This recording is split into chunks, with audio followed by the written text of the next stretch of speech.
If there are multiple attempts, do we grade one and discard the others? The assignment attempts, right? Excuse me. No, please don't skip that question. You all are asking about this. The name of the monitoring professor. Okay, sorry. I just want to look at the part about the monitoring center for the assessment quickly. The grading center, when you have, for example, 3 attempts in the grading center, this is just the grading center quickly. The grading center, I got the reports, the grading center. So in the grading center here, what does the doctor say? She says when a student tells her there are 3 attempts, what should I do now with these 3 attempts? No, you will grade 1 attempt. So if the student, for example, scored 5 out of 5 on the first attempt, then you can just stick with that. Oh. In the grading center here, what does the doctor say? She says when a student tells her there are 3 attempts, what should I do now with these 3 attempts? No, you will grade just 1 attempt. So if the student, for example, scored 5 out of 5 on the first attempt, then you can just stick with that attempt, with this attempt. Don't discard the others. Why? Because he will get number 5. Because in the assignment settings, if you remember with me, I mentioned in the assignment settings what? That we will take the highest grade for the student. Even if you didn't grade the other 2 attempts, he will still get the grade from the first attempt that you did. So there's no need to delete them, okay? And you don't even have to ignore them. That's fine too. But the most important thing is that you give the highest grade, because if you gave 5 out of 5 on the first attempt and you didn't grade the second or third attempts, the third one is the last. You don't have to delete it. Okay. And you don't even have to ignore them. That's fine too. But the most important thing is that you give the highest grade, because if you gave 5 out of 5 on the first attempt and you didn't grade the second or third attempts, the third one is the last. And if you set in the assignment settings that the result is based on the last graded attempt, then the student won't get 5 out of 5. Why? Because the last graded attempt is the third attempt and you didn't grade it. So you have to give the highest grade, or as you said, you could just ignore the other 2 attempts to wrap this up, and he will get the score from the first attempt. If you said in the assignment settings that the result of the attempt is based on the last estimated attempt, then why wouldn't the student get 5 out of 5? Because the last estimated attempt is the third attempt, and you didn't estimate it, so you must estimate the highest attempt.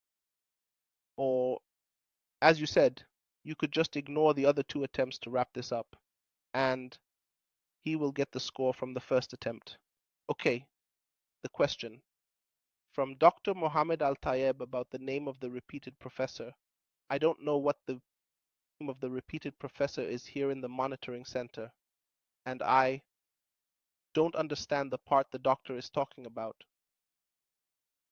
Next to the login and logout, we find the name of the arrow in the center. Okay. So we've reached a completely different part, which is here. The part, yes, the monitoring center page. So let's click on that monitoring center. But here, the tracking center is something different. It's not just for the students. It's not specific to the students. For example, previously, regarding the preparation for the professional certification, if I have a training course, it shows you here that 29 students have not logged in. Yes, but it appears in the way you see it. Like some of these notifications, they work like other notifications for all the courses. For example, this is a course, and this is another course, and this is yet another course. It's a general tracking of all the courses you have. What happened in the Islamic culture course? What's going on in course number 4? What's happening in course number 2? When you click on, for example, when we clicked on this training course, it gave me, there's an issue here where 29 students have not logged in, so it gives you an alert or notification about something within the course. It shows you all the courses, not just one course. But the part I was talking about was focused on this course, which is course 4. Inside this course, course 4. But what you mentioned gives you alerts about all your courses, about all the classes you have. Hope that's clear. The last part we'll talk about in 2 minutes, which is the course reports. When you open the course reports here, it's just 2 minutes, and then I'll stop. The reports here, in short, are very brief. Inside the course here, which is the follow-up center section for this course specifically, the course that I am in is course 4, but what you talked about brings you references about all your courses, about all the courses or sections that you have specifically, meaning, I hope that part is clear.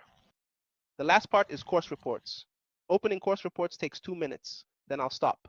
Reports here are brief. Earlier, The doctor asked about course performance and my goals. This report isn't working because I need to set goals during creation. If goals were set, I could extract performance data, but that doesn't happen. However, it provides other beneficial reports. Each report has its name and description.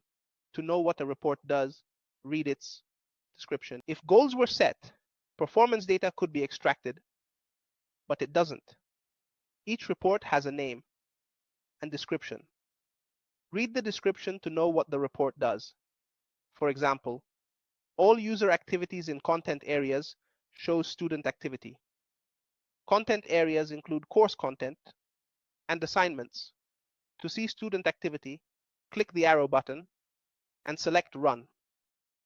I can get the performance, but that doesn't happen often. However, it provides other useful reports. For each report, you'll find its name and description below. To know what a report does, read the description. For example, there's a report called All User Activities in Content Areas. What does it mean? It shows student activity in content areas like course content, assignments, etc. To generate the report, click the arrow button, find Run, select the time period, and click Send. To get all user activities, just say Run. For example, I have a report called All User Activities in Content Areas. What does that mean? I want to see what this student did in the content area. Where are my content areas? Well, they are, for example, the course content, which includes assignments and so on.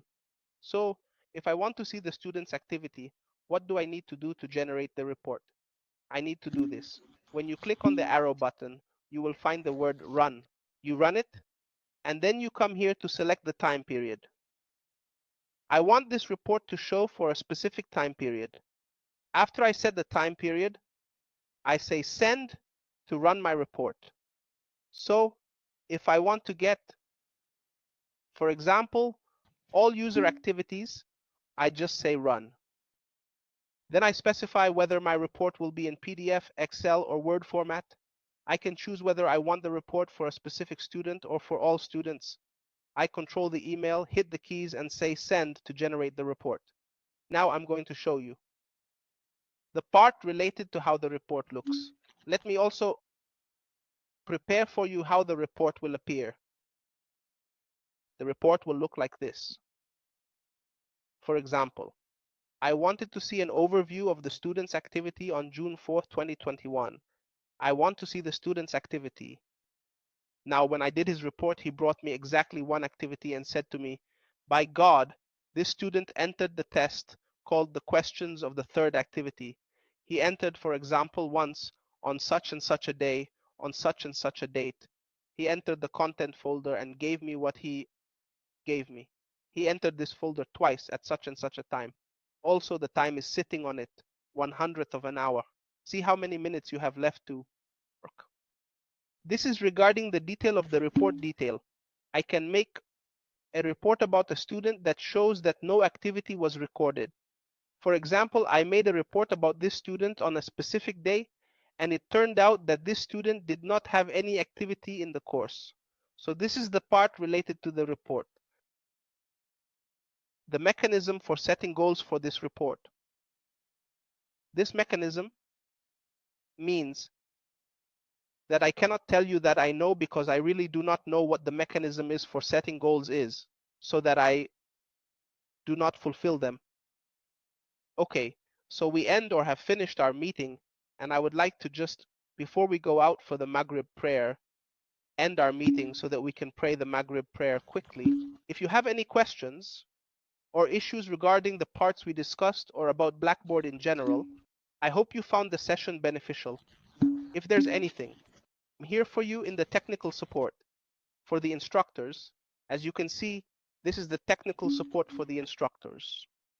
I want to thank all of you, and I especially thank Ms. Munira Al-Sayed, the training coordinator. Hopefully the recording will be sent to you today in the group, and the recording from yesterday's session will also be sent to the same group, hopefully. So both recordings and also the certificates will be sent to you next week, hopefully. God willing, the recording will be sent to you today in the group, and the recording from yesterday's session will also be sent to the same group, God willing. So both recordings and also the certificates will be sent to you next week, God willing. Peace be upon you and God's mercy and blessings, and